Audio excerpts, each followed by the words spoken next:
సజీవుడైన యేసు నామములో మనకందరికి శుభములు. ప్రకటన గ్రంథములో మనము అంశాల వారీగా స్టడీ చేయడానికి పూనుకొనిన్నాము. మనం ఎంచుకున్నటువంటి అంశము యేసు క్రీస్తు. దానిలో ఇప్పటికే మనము 2 విషయాలను ధ్యానం చేశాము. మొదటిది యేసు రూపము, రెండవది యేసుకు దేవునికి మధ్య ఉన్న సంబంధము, మూడవది ప్రారంభించాము. అదేంటంటే యేసుక్రీస్తుకి సంఘానికి మధ్య ఉన్న సంబంధము. దానిలో గత వారములో యేసుక్రీస్తు సంఘాన్ని కట్టేవాడుగా ఉన్నట్లు మనం చూసాము. మరియు యేసుక్రీస్తుకి సంఘ నాయకులకు మధ్య ఉన్న సంబంధాన్ని కూడా మనము చూసాము. అయితే ఈరోజు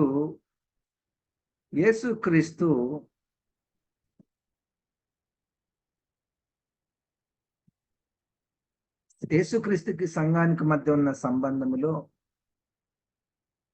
తానెవరో సంఘము గుర్తించాలని ఆయన ప్రకటన గ్రంథంలో తన గురించి సంఘానికి చెప్పాడు. అంటే సంఘము యేసుక్రీస్తు ఎవరో సంఘానికి తెలియాలి అన్నటువంటి విషయం. సంఘానికే ఇది. యేసుక్రీస్తు గురించి చాలా విషయాలు చెప్పబడ్డాయి. అయితే భూమి మీద ఉన్నటువంటి సంఘము యేసుక్రీస్తు ఎవరో సంఘానికి తెలియాలి.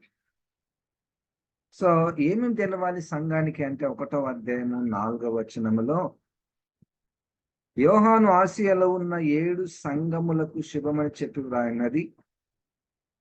వర్తమాన భూత భవిష్యత్ కాలములలో ఉన్న వాని నుండి ఆయన సింహాసనము ఎదుటనున్న 7 ఆత్మల నుండి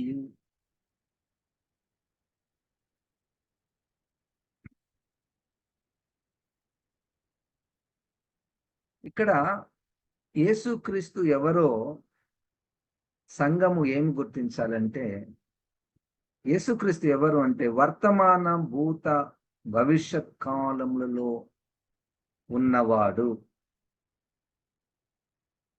వర్తమాన భూత భవిష్యత్ కాలంలో ఉండువాడు అన్నటువంటి మాటను సంఘం గుర్తించాలి. అంటే సంఘానికి యేసుక్రీస్తు కేవలము భూతకాలంలోనే ఉన్నాడు అంటే చరిత్రలో 2000 సంవత్సరాల క్రితము కొంతకాలం ఉన్నాడు అనే పరిమితమైనటువంటి జ్ఞానము నుండి అంతకు మునుపు ఉన్నాడు, దాని తర్వాత ఉన్నాడు అన్నటువంటి విషయం సంఘము గుర్తించాలి. సంఘానికి శిరస్సు అయినటువంటి యేసుక్రీస్తు యొక్క కాలము అది మనుష్య కాలము కాక, పరిమితమైనటువంటి కాలము కాక, వర్తమాన భూత భవిష్యత్ కాలములలో ఉన్నవాడు. మరియు యేసుక్రీస్తు ఎవరంటే యేసుక్రీస్తు సింహాసనము ఎదుట 7 ఆత్మలు ఉన్నాయి. దేవునికి స్తోత్రం, హల్లెలూయా.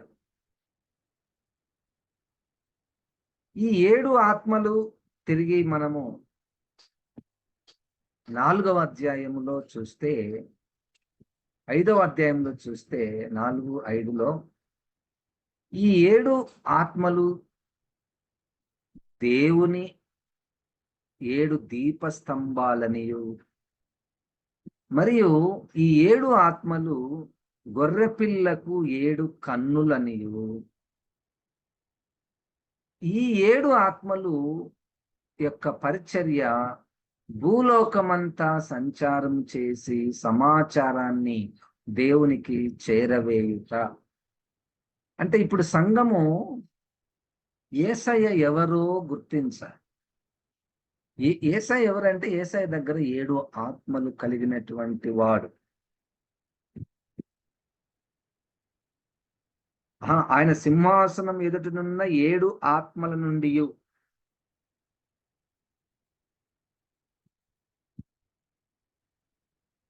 ఇది యేసుక్రీస్తు సంఘము.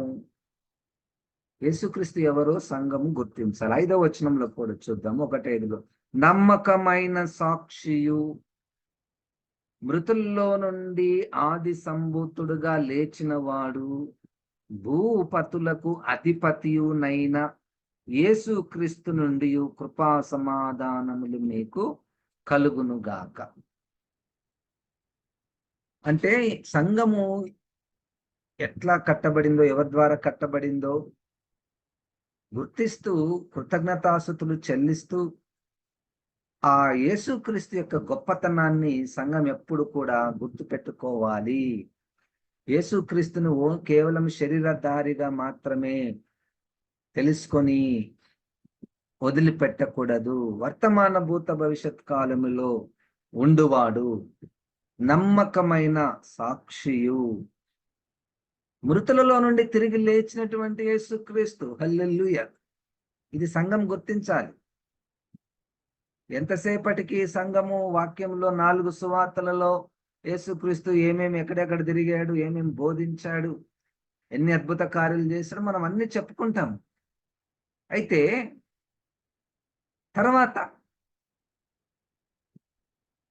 ఆ 33.5 సంవత్సరాల జీవిత కాలము తర్వాత, అంటే తిరిగి లేచినటువంటి యేసుక్రీస్తు సంఘానికి తెలియాలి. హల్లెలూయా. అది పాయింట్. మృతులలో నుండి తిరిగి లేచినటువంటి యేసుక్రీస్తు లేచాడు, ఆరోహణం అయిపోయాడు, ఇంకా మాకేం తెలుసు సార్ అన్నట్టుగా కాకుండా, సంఘము ప్రతి విషయంలో కూడా సజీవుడై ఉన్న, తిరిగి లేచి ఉన్న, క్రీస్తు అయి ఉన్న యేసుక్రీస్తుని ఎప్పుడు కూడా ఆయన యొక్క ప్రత్యక్షతల కొరకు ఎదురు చూసేటటువంటి విధంగా సంఘము ఉండాలి.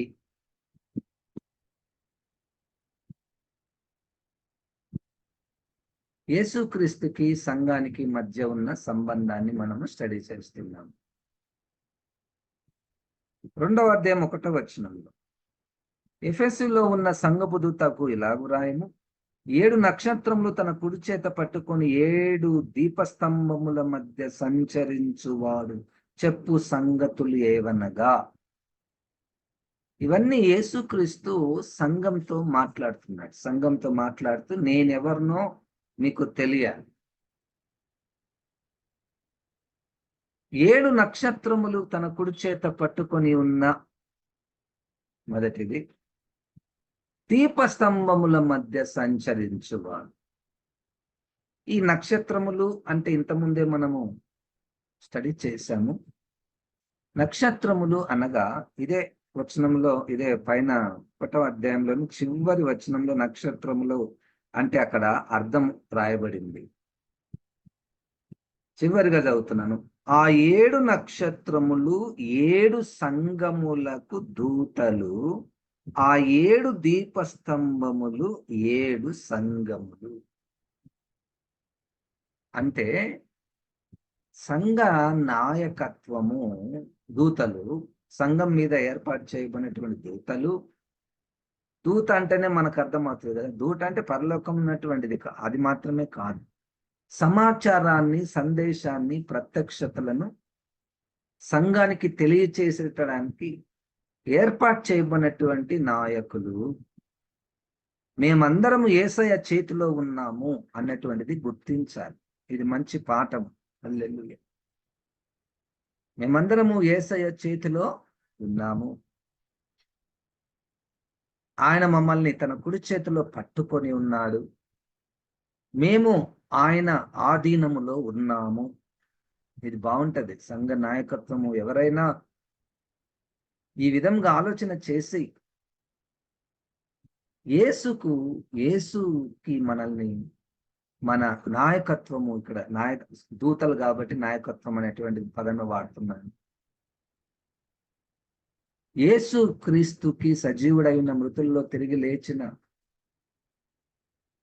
ఆయన చేతిలో సంఘ నాయకత్వము ఉండాలి. నంబర్ 1. ఇదే దాంట్లోనే 7 దీపస్తంభముల మధ్య సంచరించుచున్నవాడు అనగా, దీపస్తంభములు అంటే సంఘములు. సంఘం ఏం గుర్తించాలని, అమ్మో మా మధ్యలో తిరుగుతున్నాడు యేసుక్రీస్తు, మా మధ్యలో తిరుగుతున్నాడు యేసుక్రీస్తు. ఒక్కొక్కసారి ఈ క్లాసెస్లో, చిన్నపిల్లల క్లాసెస్లో టీచర్ ఉన్నంత వరకు, టీచర్ అక్కడ ఆ పోడియం దగ్గర ఉంటే భయం. టీచర్ ఉన్నాడు, టీచర్ ఉంది క్లాసులో. అదే టీచర్ మన దగ్గరికి వస్తున్నాడు అనుకోండి, భయం ఇంకా, డిసిప్లిన్ ఇంకా, జాగ్రత్త ఇంకా. అదే టీచరే లేదనుకోండి, ఎవరు లేరు క్లాస్లో, అప్పుడు ఎట్లుంటది పిల్లలు? వాళ్ళు హ్యాపీగా ఎంజాయ్ చేస్తుంటారు, నవ్వుతుంటారు, పాటలు పాడుతుంటారు, బెంచెస్ మీద కూర్చుంటారు. టీచర్ వస్తేనే మళ్ళీ అందరూ సైలెంట్గా. 3 స్టేజెస్. ఒకటి, టీచర్ లేకపోతే సంఘం ఎట్లుంటది? యేసుక్రీస్తు లేడయా ఇక్కడ? మన మధ్యలోకి వస్తాడు ఆయన ఏమైనా? అని లేడు అన్నటువంటి సంఘములలో వాళ్ళ యొక్క పరిస్థితి ఎట్లుంటది? ఉన్నాడు కానీ అక్కడెక్కడ అంత దూరంలో ఉన్నాడు, మనల్ని చూస్తున్నాడు, ఏం చేస్తున్నాడు. 2వ స్టేజ్ ఇది. దాంట్లో కొంచెం భయం ఉంటుంది. 3వది, ఈ బెంచెస్ మధ్యలో సంచరిస్తున్నాడు, సంఘముల మధ్యలో సంచరిస్తున్నాడు. సంచరిస్తున్నాడు అంటే అక్కడ సందర్భం ఏంటంటే పరిశీలిస్తున్నాడు. అది యేసుక్రీస్తుకి సంఘానికి మధ్య ఉన్న సంబంధాన్ని ప్రకటన గ్రంథంలో మనము స్టడీ చేస్తున్నాము. యేసు ఎవరో సంఘము గుర్తించాలి. చాలాసార్లు ఇది నా సంఘము లేకపోతే మా సంఘము అన్న దృక్పథములో సంఘాన్ని చూచినప్పుడు అది వాక్యానికి వేరుగా ఉండే ప్రమాదం ఉన్నది. కనుక యేసుక్రీస్తుని గురించి మనం స్టడీ చేస్తూ, మా సంఘానికి యేసే శిరస్సు, మా సంఘముల మధ్యలో ఆయన సంచరిస్తున్నాడు, మా సంభాషణలో ఆయన ఉంటాడు, మా సంఘ నాయకులందరూ ఆయన చేతుల్లోనే ఉంటారు అనేది బాగుంటది కదా. అట్లా తీసుకుంటే మనం నేరుగా యేసుక్రీస్తు చేతిలో ఉన్నటువంటి వారందరూ, యేసుక్రీస్తుకి విధేయత చూపించే వారందరూ, యేసుక్రీస్తుకి మొట్టమొదటగా ప్రాధాన్యత ఇచ్చేటటువంటి వారందరూ, అన్ని విషయంలో యేసుక్రీస్తునే ముందు పెట్టేటటువంటి వారు సంఘ దూతలు లేక నాయకులు.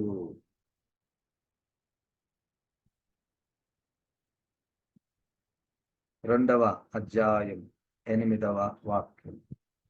ప్రకటన గ్రంథము 2వ అధ్యాయము 8వ వాక్యము. సంఘము యేసుక్రీస్తు ఎవరో తెలుసుకోవాలి. ఎవరు? స్ముర్నాలో ఉన్న సంఘపు దూతకు ఇలాగ వ్రాయుము, మొదటి వాడను కడపటి వాడునయ్యుండి మృతుడై మరలా బ్రతికిన వాడు చెప్పు సంగతులు ఏవనగా. సంఘం ఏం గుర్తించాలంటే ఏముంటుంది? మొదటివాడు, హీఈస్ ద బిగినింగ్. ఇంతకుముందే నేను చెప్పాను, అన్నిటికంటే బిగినింగ్ ఎవరంటే యేసుక్రీస్తే. ఇంకా యేసుక్రీస్తు ముందు ఏది లేదు. ఏదైనా ఒకటి స్టార్ట్ అయిందంటే అది యేసుక్రీస్తే. మొదటివాడు, హీఈస్ ద ఫస్ట్. ఇంకొక దగ్గర ఆయన ఆదియునైన వాడు, అది తర్వాత చూడండి. సో మొదటివాడు, కడపటివాడు. ఆయన యేసుక్రీస్తు అన్నింటినీ నింపువాడు.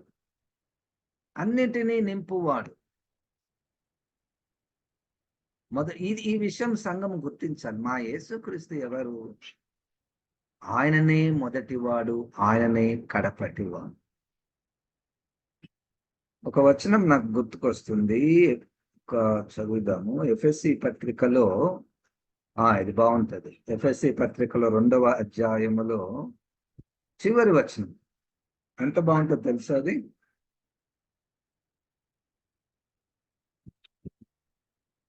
ఎఫ్ఎస్సి 1వ అధ్యాయం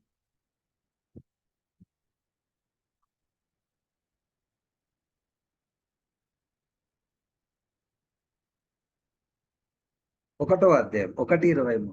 ఎఫ్ఎస్సి 1:23, 22, 23 చదువుతున్నాను. మరియు సమస్తమును ఆయన పాదముల క్రింద ఉంచి సమస్తము పైని ఆయనను సంగమునకు శిరస్సుగా నియమించెను.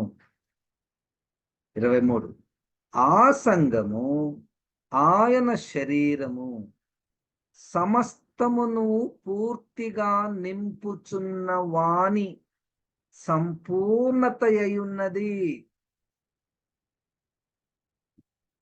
అది అర్థం చేసుకోవాలి నిదానంగా. ఇది సంఘం గురించినటువంటి విషయాలు. ఎఫ్ఎస్సి పత్రికలో 1వ అధ్యాయంలో ఇంగ్లీష్లో చదువుతాను. And the church is his body.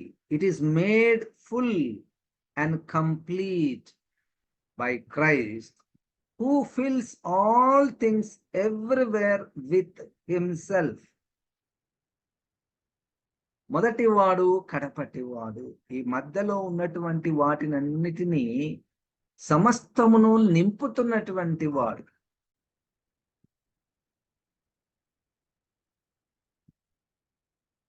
ప్రకటన గ్రంథములో యేసుక్రీస్తుకి సంఘానికి మధ్య ఉన్న సంబంధాన్ని స్టడీ చేస్తున్నాము. 8వ వచనములో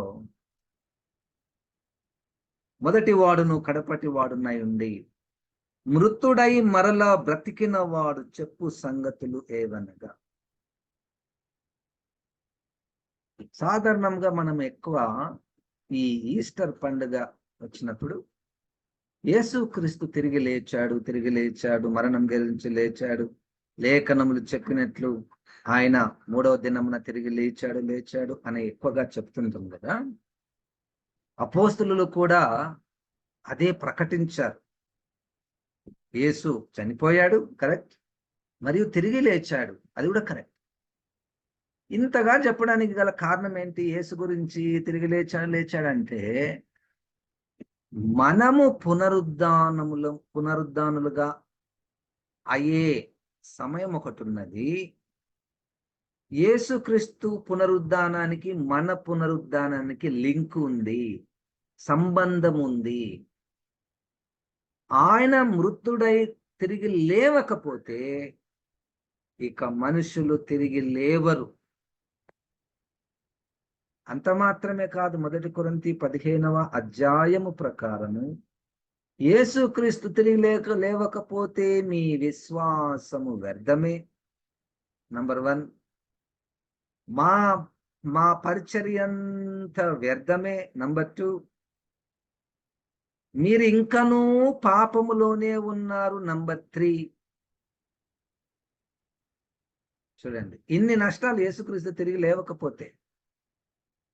కనుక మేమే సాక్షులము, ఆయన మృతుడై తిరిగి బ్రతికినటువంటి వాడు అని సంఘము ఎట్లా సిద్ధపడాలంటే, మా యేసుక్రీస్తు తిరిగి లేచాడు కాబట్టి ఆయన 2వ రాకడలో మేము కూడా లేస్తాము అన్నటువంటి విషయము సంఘము గుర్తించాలి, తెలుసుకోవాలి, గ్రహించాలి.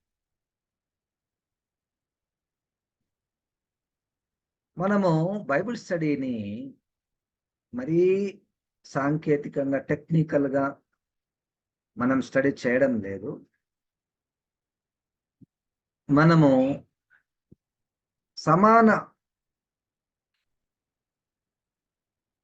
సమయాన్ని, అనగా ఎక్కడైతే కొన్ని విషయాలు మనకు తెలియదో వాటిని మనము కొంత పరిశీలిస్తూ లోతుగా ఆలోచన చేస్తూ, మరొక వైపు మనము ఆత్మీయ అర్థాలను మనము స్టడీ చేస్తున్నాము. ఆత్మీయ అర్థాలు లేకపోతే అది అసంపూర్ణంగా ఉంటుందనేటువంటిది భావన. 12వ వచనం, 2వ అధ్యాయము 12వ వచనము. మన యొక్క గురి ఏంటంటే యేసుక్రీస్తు ఎవరో సంఘము తెలుసుకోవాలి. పెర్గములో ఉన్న సంఘపు దూతకు ఇలాగు రాయను, వాడి అయిన 2 అంచులు గల ఖడ్గము గల వాడు చెప్పు సంగతులేవనగా. వాడి అయిన 2 అంచులు గల ఖడ్గము. సంఘము యేసయ్యను చూస్తేనే ఆయన దగ్గర ఒక ఖడ్గం ఉంది, 2 అంచులు గల ఖడ్గం ఉన్నది ఆయన దగ్గర. ఈ ఖడ్గంతో, 2 అంచుల ఖడ్గంతో 2 పనులు చేయొచ్చు.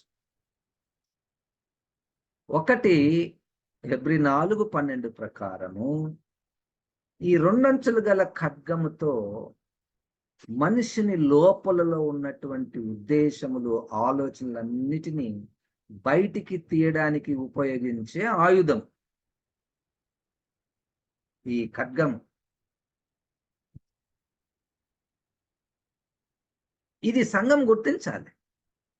సంఘంలో ఉన్నటువంటి ఉద్దేశాలు, ఆలోచనలు బయటికి తీసేది వాక్యము, ఖడ్గము. 2 అంచులు గల ఖడ్గము కలిగినటువంటి వాడు యేసుక్రీస్తు. ఈ ఖడ్గము రెండవ పని ఏంటంటే తీర్పు. తీర్పు అంటే క్రూరమృగానికి నమస్కారము చేసి, క్రూరమృగం యొక్క పేరునకు తగినటువంటి సంఖ్యను వేసుకున్నటువంటి వారికి, సువార్తను పెడచెవిన పెట్టిన వారికి తీర్పు తీర్చడానికి ఉపయోగించినటువంటి ఆయుధము కూడా యేసుక్రీస్తు చేతిలో ఉన్నటువంటి 2 అంచులు గల ఖడ్గము.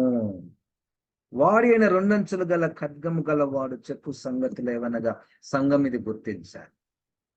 అంటే ఆ 2 అంచుల గల ఖడ్గమునకు గుర్తుగా ఉన్నటువంటి వాక్యమును అంతగా ప్రేమించాలి సంఘమే. క్రీస్తు ఎవరో సంఘం గుర్తించు. ఇదిగో సంఘము తప్పుద్రోవలో వెళ్తే అదే ఖడ్గము ద్వారా ఆయన క్రమశిక్షణలో పెడతాడు. అది మనం గుర్తించాలి. 18వ వచనం. ఇవన్నీ మనకు తెలుసు. 2-3 అధ్యాయాలలో సంఘాలతో ఆయన మాట్లాడుతూ తాను ఎవరో ప్రత్యేకంగా చూడండి ఎంత స్పష్టంగా 7 సంఘాలకు, ఒక్కొక్క సంఘానికి నేనెవరో మీకు తెలియాలి అని. తుయర్తైరలో ఉన్న సంఘపు దూతకు ఇలాగు రాయము, అగ్నిజ్వాల వంటి కనులను, అపరంజిని పోలిన పాదములను గల దేవుని కుమారుడు చెప్పు సంగతులేవనగా. అగ్నిజ్వాలల వంటి కన్నులో కోపం, అపరంజిని పోలిన పాదములు, అది కూడా తీర్పునకు సంబంధించింది. అపరంజి అంటే ఇత్తడి, చాలా గట్టి లోహము. అగ్నిజ్వాలల వంటి కన్నులు, అపరంజి పోలినటువంటి పాదములు, మరియు దేవుని కుమారుడు. సంఘము ఇవన్నీ గుర్తించాలి. ఎప్పుడు మనకు ఫోటోలలో, వాళ్ళ క్యాలెండర్లలో, సంఘాలలో మనం వేసుకుంటాం. ఎటువంటి పిక్చర్ ఉంటుంది యేసుక్రీస్తుది? మంచి తెల్ల కండ్లు ఉంటాయి, మంచి రంగుతో ఉంటాడు యేసుక్రీస్తు, మంచి వెంట్రుకలు ఉంటాయి. చేతిలో ఏముంటది యేసుక్రీస్తు? ఖడ్గం ఎవరైనా పెట్టంగా నేను చూడలే ఇంతవరకు. అది కూడా ఉంటది, అది కూడా పెట్టాలి. ఇప్పుడు చెప్పినవన్నీ కరెక్టే. అగ్నిజ్వాలల వంటి కనులు కలిగినటువంటి వాడు కూడా 100% కరెక్ట్. ఇది సంఘము. అందుకని ఒక సైడ్ అర్థం చేసుకున్నదేమో. సంఘము ఇన్ జనరల్ చెప్తున్నా, అందరుగా. సాధారణముగా యేసుక్రీస్తుని ఎట్లా మనము అర్థం చేసుకుంటున్నాము, ఇతరులకు చూపిస్తున్నాం. ఇన్ని కోణాలు ఉన్నాయి చూడండి యేసుక్రీస్తులో.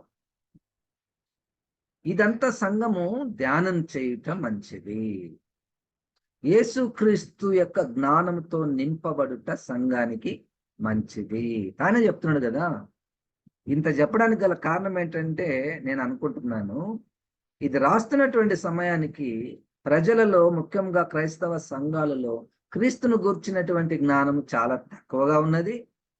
క్రీస్తును గూర్చినటువంటి జ్ఞానము తప్పుద్రోవలో పట్టింది.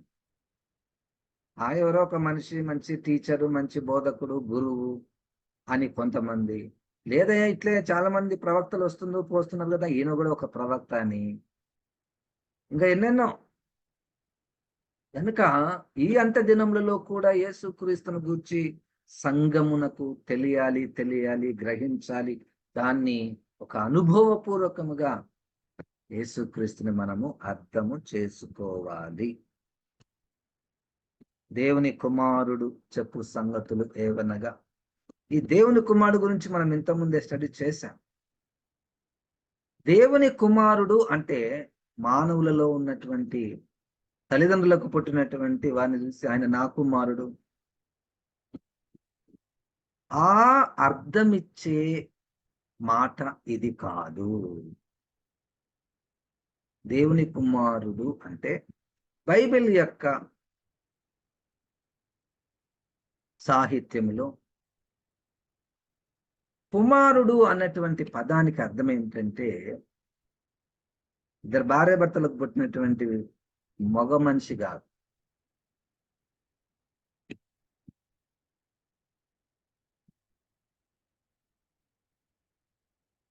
బాధ్యతలను ఎవరు నెరవేరుస్తారో వారిని కుమారుడు. బాధ్యతలను ఎవరు నెరవేరుస్తారో వారిని కుమారుడు అంటారు. కనుక యేసుక్రీస్తు ఎవరో మనకు తెలియాలి, సంఘానికి తెలియాలి. ప్రకటన గ్రంథములో యేసుక్రీస్తుకి సంఘానికి మధ్య ఉన్న సంబంధాన్ని స్టడీ చేస్తున్నాము. 23వ వచనం, ప్రకటన గ్రంథము 2వ అధ్యాయము 23వ వచనం. దాని పిల్లలను నిశ్చయముగా చంపెదను, అందువలన అంతరింద్రియములను హృదయములను పరీక్షించువాడును నేనే అని సంఘములన్నీయు తెలుసుకొనవలెను. ఏం తెలుసుకోవాలి సంఘం యేసుక్రీస్తు గురించి? అంతరింద్రియములను హృదయములను పరీక్షించువాడు. ఏదైనా సంఘములో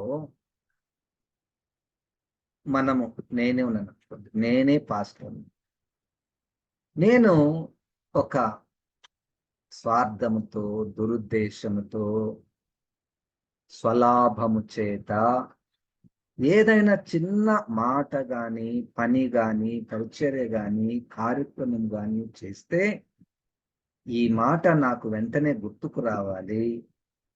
ఆయన అంతరంద్రియములను హృదయములను పరీక్షించువాడు అని సంఘము తెలుసుకోవాలి. అమ్మో, ఆయన నన్ను చూస్తున్నాడు, నా దురుద్దేశం ఆయనకు తెలిసిపోతే కొత్తగా తెలిసేది ఏం లేదు. నాకు 139వ కీర్తన ప్రకారం నాకు తలంపు పుట్టక మునుపు ఆయనకు తెలుసు. మనకు ఒక్కొక్కసారి చెడ్డ తలంపులు కూడా వస్తాయి, స్వార్థ తలంపులు వస్తాయి, ధనాపేక్షను కప్పిపెట్టే పరిచర్య వస్తుంది.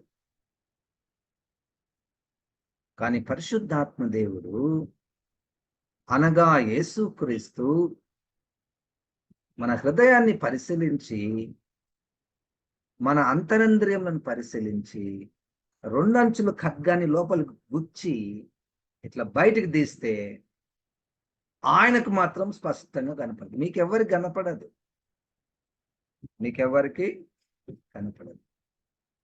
ఇదిగో మనకందరికి ఫలానా కార్యక్రమం ఉంది, సంఘం అంతా మీరు ఫలానా రోజు రావాలి అని నేను ఎన్నో చేసి, వాక్యము, పాటలు ఎన్నెన్నో చేస్తా. కానీ ఇది చేయడానికి నాలో ఉన్నటువంటి దురుద్దేశం నాకే తెలుస్తుంది, మీకు తెలియదు. అప్పుడు యేసుక్రీస్తును ఎవరు ఈయన, యేసుక్రీస్తు అమ్మో ఈయన నా ఉద్దేశాలని చూస్తున్నాడు, ఇట్లా నేను చెయ్యకూడదు. దేవుని పేరట స్వలాభము, స్వార్థము, ధనాపేక్ష ఇవన్నీ నేను చేయకూడదు అన్నటువంటి తలంపు సంఘానికి రావాలి. హల్లెలూయా. ఇప్పుడు ఒక ఆయనను పిలిచినారు, సార్ మీరు చాలా గొప్ప వ్యక్తి, మేము మిమ్మల్ని గణపరచాలనుకున్నాము, మిమ్మల్ని ఆనర్ చేయాలనుకున్నాము అంటే పాపం ఆ వ్యక్తి వస్తాడు. ఆ వ్యక్తి వచ్చి ఈయనకు ఆనర్ చేసి ఈయన గురించి గొప్ప విషయాలు చెప్పి పోయేటప్పుడు, సార్ మాకు ఇది అవసరం ఉంది, కొంచెం చేస్తారా అంటే అది స్పష్టంగా మనకు కనపడిపోతుంది కదా. ఆయన ఎందుకు పిలిచినాము, ఎందుకు ఆయనను ఆనర్ చేసినామంటే లోపల ఒకటి మనకు ఉంది.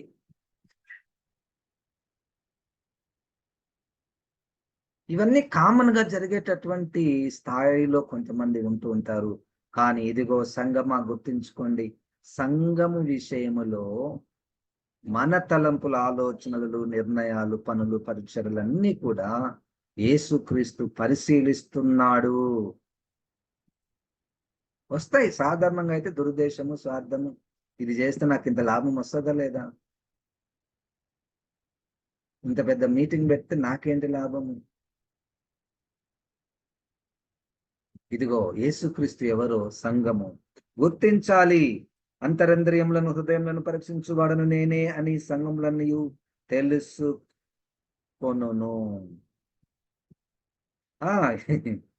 ఎప్పుడు తెలుసుకొనును అంటే చూడండి, 5వ వచనాలలో అక్కడ ఒక స్త్రీ ఉంది.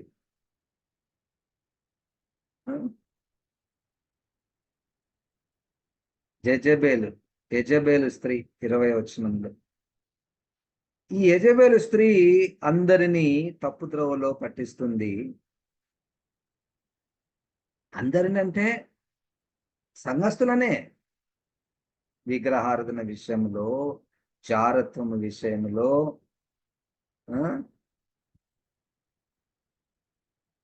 దాని పిల్లలను నేను చంపెదను,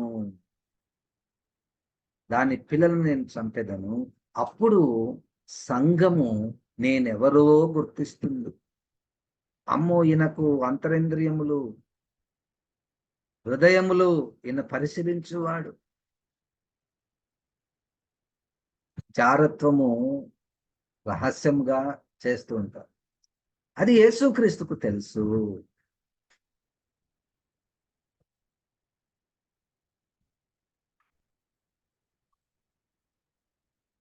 ప్రకటన గ్రంథము 3వ అధ్యాయము 1వ వచనం. మనం ఏమి స్టడీ చేస్తున్నాం ప్రకటన గ్రంథంలో అంటే యేసుక్రీస్తుకి సంఘానికి మధ్య ఉన్న సంబంధంలో యేసుక్రీస్తు ఎవరో సంఘమునకు తెలియాలి. అనేక విషయాలు ఉన్నాయి బైబిల్లో. ఆది కాండం నుంచి సంఘం యేసుక్రీస్తు ఎవరో గుర్తించాలి, తెలుసుకోవాలి. క్రీస్తును గురించినటువంటి జ్ఞానము మనకు ఉండాలి. దాంట్లో ప్రకటన గ్రంథములో ఉన్న సమాచారాన్ని మనము స్టడీ చేస్తాం. ప్రకటన 3:1. సార్దీస్ లో ఉన్న సంఘపు దూతకు ఇలాగు రాయను, 7 నక్షత్రములను దేవుని 7 ఆత్మలను గలవాడు చెప్పు సంగతులేవనగా, నీ క్రియలను నేను ఎరుగుదును. ఇది మళ్ళా రిపీట్ అయింది. 7 నక్షత్రములు దేవుని 7 ఆత్మలు గలవాడు. దేవుని 7 ఆత్మలు గలవాడు అంటే భూమి మీద ఆత్మలు వచ్చి సమాచారాన్ని తెలుసుకొని పోతుంది. తీసుకొని పోయి ఎవరికి చెప్తారు? డైరెక్ట్ గా నేరుగా యేసయ్యకే చెప్తారు. మన సమాచారం అంతా కూడా యేసయ్యకు తెలియజేస్తుంటారు. దేవుని 7 ఆత్మలు కలిగినటువంటి యేసుక్రీస్తు. 7 నక్షత్రములు మనం ఇంత ముందే స్టడీ చేశాము. 3వ అధ్యాయము 7వ వచనం. ప్రకటన గ్రంథము 3వ అధ్యాయము 7వ వచనం. ఫిలడెల్ఫియాలో ఉన్న సంఘపు దూతకు ఇలాగు రాయము, దావీదు తాళపు చెవి కలిగి ఎవడును వేయలేకుండా తీయువాడును ఎవడును తీయలేకుండా వేయువాడునైనా సత్య స్వరూపియగు పరిశుద్ధుడు చెప్పు సంగతులు ఏవనగా. 4 విషయాలు. సంఘము, యేసుక్రీస్తు ఎవరో సంఘానికి తెలియదు. ఈ యేసుక్రీస్తు దగ్గర దావీదు తాళపు చెవి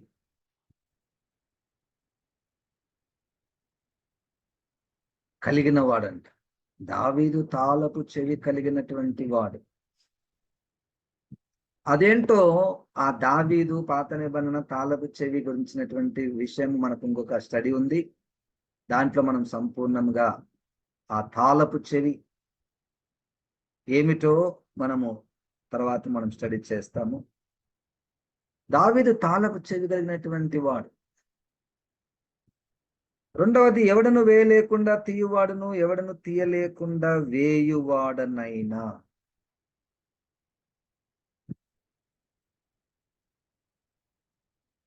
ఈయన వేస్తే ఎవరు తీయలేరు, ఈయన తీస్తే ఎవరు వేయలేరు. అంటే ఈ మాటలలో ఉన్న అర్థం ఏమిటంటే, ఈయనకు సర్వాధికారం ఉన్నది.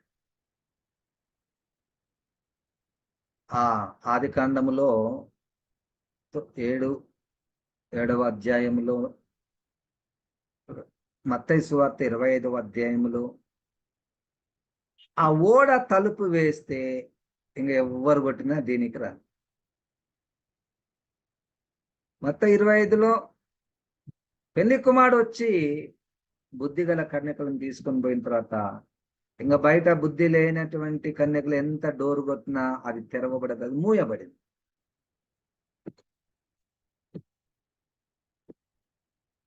కదా. సో యేసుక్రీస్తు ఎవరు? దావీదు తాళపు చెవి కలిగి ఎవడును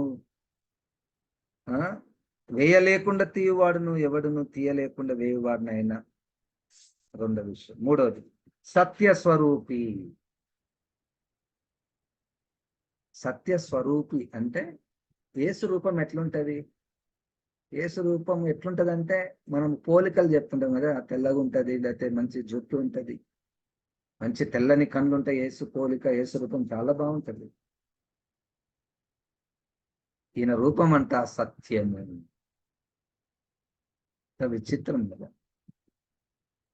ఎవరిని అడిగి యేసు రూపాన్ని గీయంటే ఎట్లుంటాడు యేసుక్రీస్తు అంటే, మనం కళ్ళు, చెవులు, ముక్కు, నోరు మంచిగా గీయండి, మంచి కలర్ ఉండాలి, అట్లా చెప్పకుండా యేసుక్రీస్తు సత్యమై ఉన్నవాడు. బొమ్మకి ఏం గీస్తారు వాడు? సత్యస్వరూపి, సత్యంతో నింపబడినటువంటి వాడు. 14:6 యోహాను సువార్త. నేనే మార్గము సత్యము, ట్రూత్. నేనే సత్యము యేసుక్రీస్తు చెప్పుచున్నది. there's only one truth. Truth is about God. Truth is God. ఈ మాట చెప్పడానికి గల కారణం ఏంటంటే, దానికి ఆపోజిట్ యొక్క శక్తి విచ్చలవిడిగా తిరుగుతుంది. ఏంటి? అబద్ధము. ఒకడంటాడు యేసుక్రీస్తు నేనే సత్యం అంటే, ఇంకొకటి నేనే అబద్ధం అంటాడు. ఆ మామూలు అబద్ధం కాదు, నేను అబద్ధికులకు జనకుడను.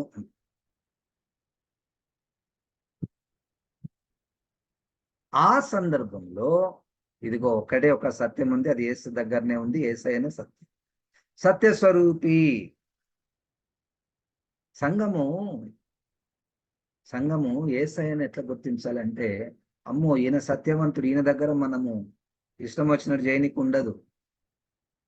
ఆయన సత్యమును అంతరంగంలో సత్యమును కోరుకునేవాడు.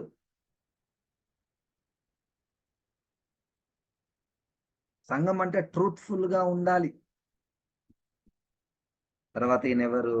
సంఘము గుర్తించాలి, పరిశుద్ధుడు. ఇంకా విషయాలు మనకు పేతురు పత్రికలో ద్వితీయోపదేశ కాండంలో నీ దేవుడు పరిశుద్ధుడు కనుక నీవు కూడా పరిశుద్ధంగా ఉండాలి. మనం ఏం చేస్తామంటే ఆ పరిశుద్ధతను బాగా హైలైట్ చేస్తాం. యేసయ్య పరిశుద్ధత, యేసు పరిశుద్ధుడు అని పాటలు, ఎన్నో పాటలు. యేసయ్య మంచి యేసయ్య పరిశుద్ధుడు, ఆయనలో ఏ పాపము లేదు, ఆయన నాలో పాపము ఉందని ఎవరైనా నిరూపించగలరా అని చెప్పినటువంటి వ్యక్తి మా దేవుని యేసుక్రీస్తు వంటి పరిశుద్ధుడు ఎవరు లేరు అని చెప్పడం ఒక ఎత్తు. ఆయన ఉన్నాడు కాబట్టి మేము కూడా ఉండాలయ్యా, ఈ రెండోది మనకు కావాల్సింది. ఆయన ఉంటే మనకేంటి?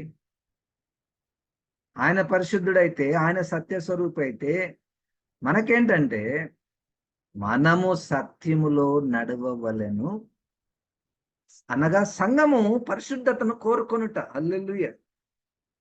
అది పాయింట్ ఇక్కడ. అది ఆత్మీయ పాఠం. మొత్తం ఆయననే పునరుద్ధానము, ఆయన మృతుల నుంచి తిరిగి లేచిన వాడు, ఆయనే సత్యస్వరూపి, ఆయనే పరిశుద్ధుడు. అవన్నీ మనకు లింక్ అయినాయి. అదే పాయింట్ కదా ఇప్పుడు మనం స్టడీ చేసేది. అది నీ యేసుక్రీస్తు సంఘానికి శిరస్సు అయిన, సంఘ ఆరాధనకు పాత్రుడైన, సంఘముల మధ్య సంచరించుచున్న యేసుక్రీస్తు ఎవరో మనం చాలా దగ్గరగా స్టడీ చేయాలి, గ్రహించాలి. సంఘమును చూచే కనులు మారిపోవాలి.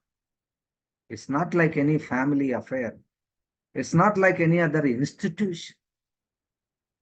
ఆ ఇన్స్టిట్యూషన్ అంటే స్టాఫ్ ఉంటారు, అంత డబ్బులు ఉంటాయి, కార్యక్రమాలు జరుగుతుంటాయి. అది కాదు కదా. It's not organization. It is every time సంఘము is very much lively connected to Jesus Christ. ప్రతి మూమెంట్లో యేసుక్రీస్తు రావాల్సిందే. పలానా కార్యక్రమం చేద్దాం, పలానా పరిచయం చేద్దాం అంటే యేసుక్రీస్తు రావాల్సిందే వెంటనే. యేసుక్రీస్తు మన శిరస్సుగా. ఆయన ఏం చెప్తాడు? ఆయన దగ్గర పోదాం.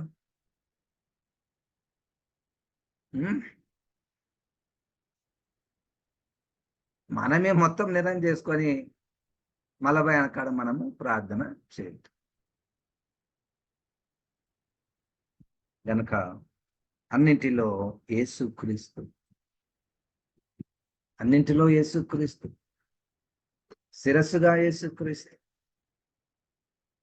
ఆ శిరస్సు నుండి వచ్చే ప్రతి దాని ద్వారా ఈ శరీరము నరిష్ అవుతుంది, అంటే ఆరోగ్యంగా ఉంటుంది. అంటే సంఘము ఆరోగ్యంగా, క్రీస్తు రాకడ సమయానికి పెళ్లికి సిద్ధపడిన అందముగా, ఏ ముడత మచ్చ లేకుండా తయారవుతుందంటే it happens only when the church knows in and out, first and last, beginning and ending of Jesus Christ.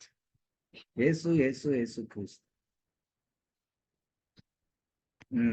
తర్వాత ఇంకొక పాయింట్, మనము సంఘానికి క్రీస్తుకు మధ్య ఉన్న సంబంధాన్ని స్టడీ చేస్తున్నాము. 4వది, ఫస్ట్ది సంఘాన్ని కట్టేవాడు చూశాము. 2వది సంఘము నాయకులకు క్రీస్తుకు మధ్య ఉన్న సంబంధాన్ని చూశాము. 3వది యేసుక్రీస్తు ఎవరో సంఘము తెలుసుకోవాలి, అది కూడా చూశాము ప్రకటన గ్రంథంలో ఇవన్నీ. 4వది యేసుక్రీస్తు సంఘాన్ని అభినందించేవాడు.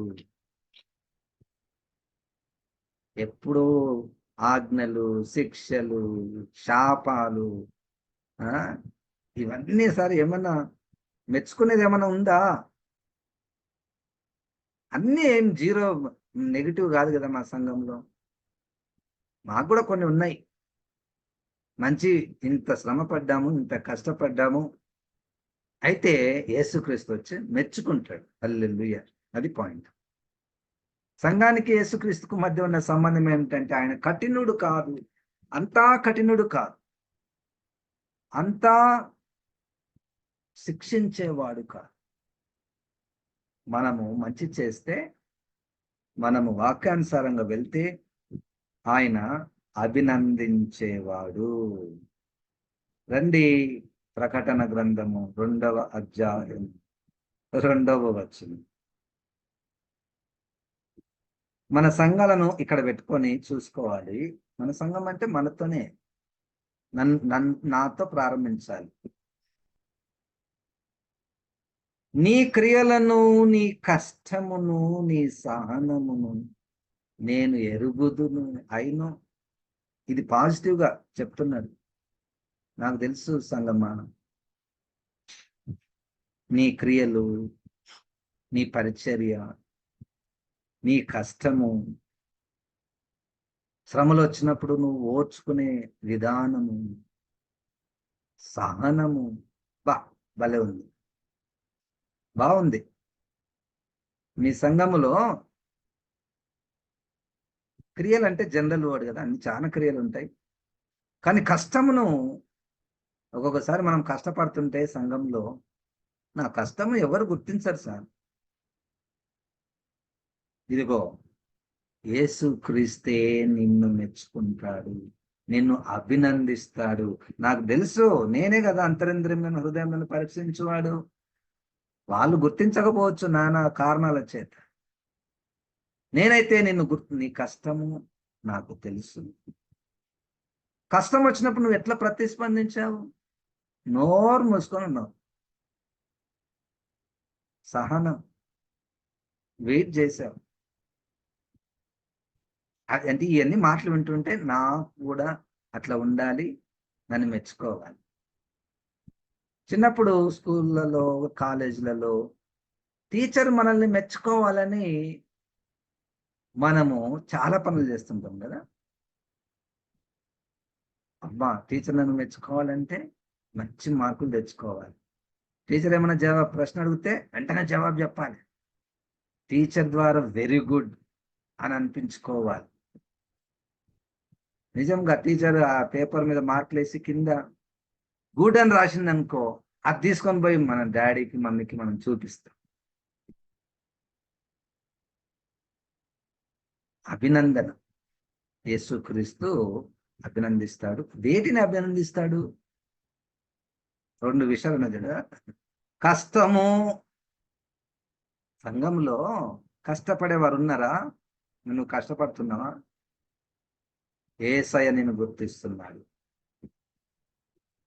కష్టపడేంత వరకు కష్టపడి, ఆ కష్టపడిందంతా పోయేటట్లు చేసుకోకూడదు. మళ్ళా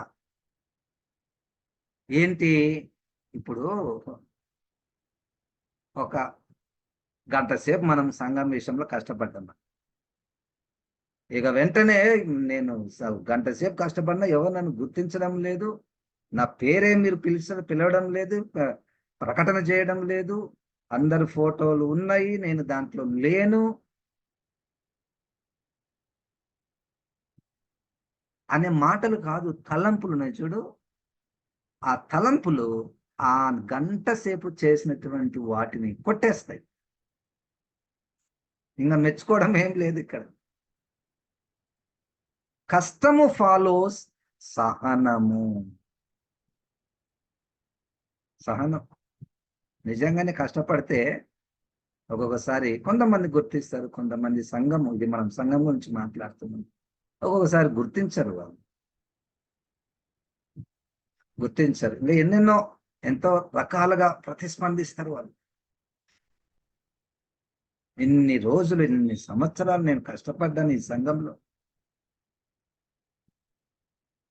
అని మీరు నాకు కరెక్ట్గా మీరు నన్ను గుర్తించలేదు అని కొట్లాడడము, అరవడము చేస్తే అంతకుముందు చేసిన కష్టం అంతా పోతుంది. ఎప్పుడైతే ఆ కష్టములో ఎదురైనప్పుడు మనం సహనంగా ఉన్నాం చూడండి, ఓర్చుకున్నాం చూడండి, అది యేసయ్య కావాల్సినటువంటి.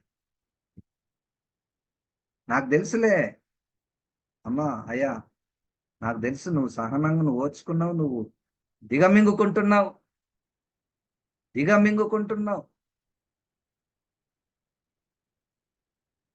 అవమానమున్న స్తుతింతు, అనుమానమున్న స్తుతింతు, అవమానమున్న స్తుతింతు, అనుమానమున్న స్తుతింతు,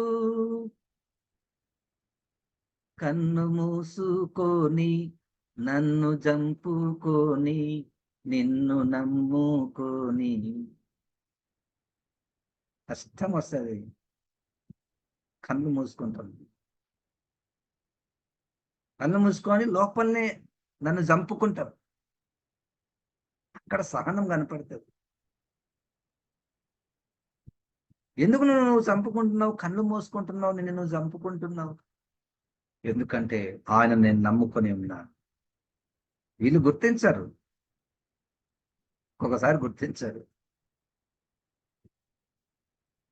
కన్ను మూసుకొని నన్ను చంపుకొని నిన్ను నమ్ముకొని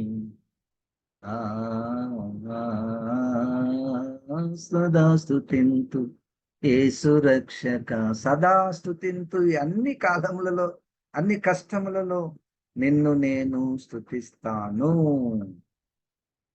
యేసయ్య మెచ్చుకుంటుంది. సహనం ఉందా మన లైఫ్లో? ఆ పాయింట్ ఉందా? ఆ పాయింట్.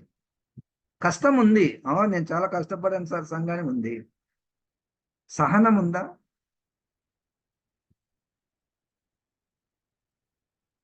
ఓర్చుకోవడం, కళ్ళు మూసుకోవడం, చంపుకోవడం నాకుండాలి.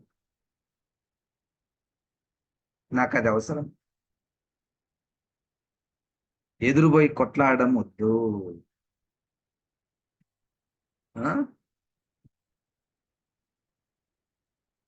నీ క్రియలను, నీ కష్టమును, నీ సహనమును నేను ఎరుగుదును. సంగమా,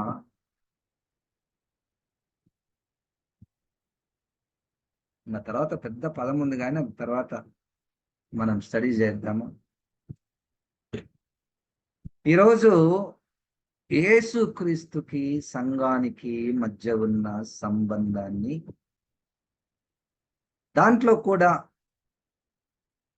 యేసుక్రీస్తు సంఘాలను కట్టేవాడనియు, యేసుక్రీస్తు సంఘ నాయకుల విషయంలో జాగ్రత్త కలిగి ఉన్నాడనియు,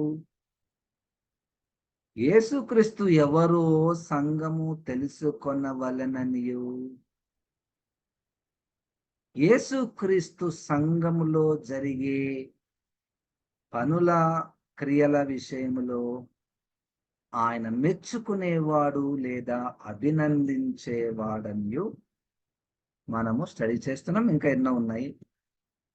దీంట్లోనే మనకు ఒక అద్భుతమైనటువంటి పాయింట్ రాబోతుంది. సంఘం ఎప్పుడు ఎత్తబడుతుంది? ఇప్పుడు సంఘానికి యేసుక్రీస్తుకే కదా సంబంధం. యేసుక్రీస్తు వస్తాడు, సంఘం లేక. ఏ సంఘం లేపబడుతుందో అది మనం స్టడీ చేయబోతున్నాం. చాలా బాగుంటుంది అది. అది కొంత